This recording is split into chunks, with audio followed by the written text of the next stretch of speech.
Book of Heaven, Volume 31, August 28, 1932. Divine alternations, work and rest. How God takes the creature always by ways of love. Universal love and special love.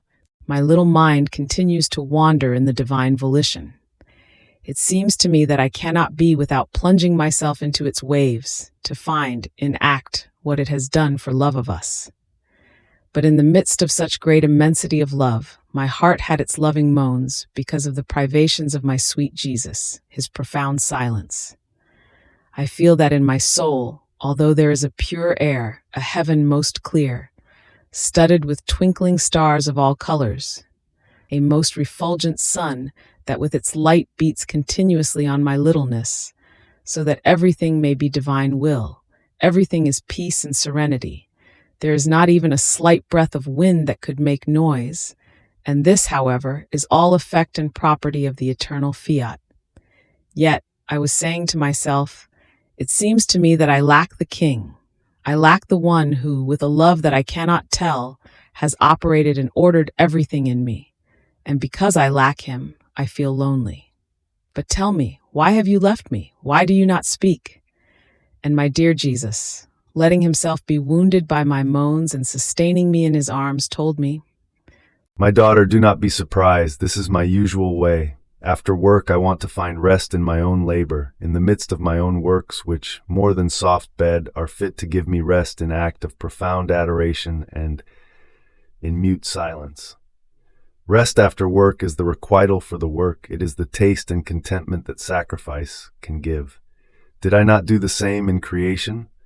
First, I created it with my fiat, because our word is work, it is step, it is everything. And after I ordered and operated everything, I found the most beautiful and sweet rest. These are the alternations of our Supreme Being, work and rest. Work calls us to rest, and rest calls us to work. So don't you want me to rest in your soul? Everything that you see in you is nothing other than the work of your Jesus. Each word I spoke to you was a work that I was doing, and from within my word I formed the new creation in you, more beautiful than creation itself.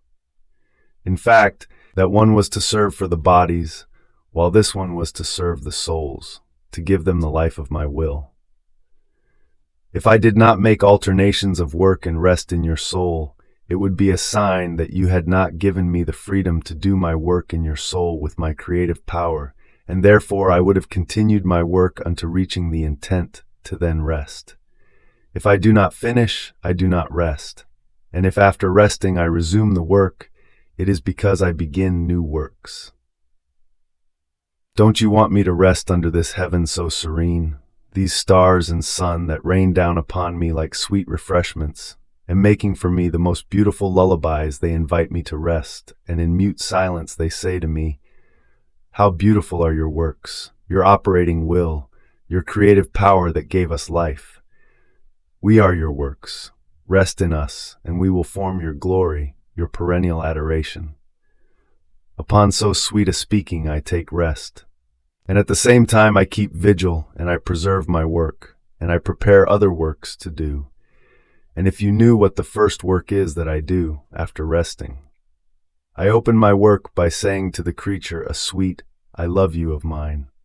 I want to begin my work with my love, so that the creature, feeling wounded and enraptured by the irresistible force of my love, lets me operate and gives me the field of action in her soul. I take her, I begin my works, I ask for sacrifices, always by way and by dint of love.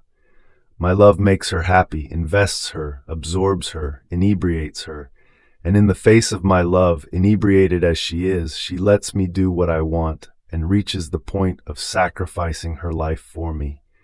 Because an I love you of mine, coming out from the depth of my divinity, contains the immensity that is present everywhere, the infinity that never ends, the power that can do anything, the wisdom that disposes everything.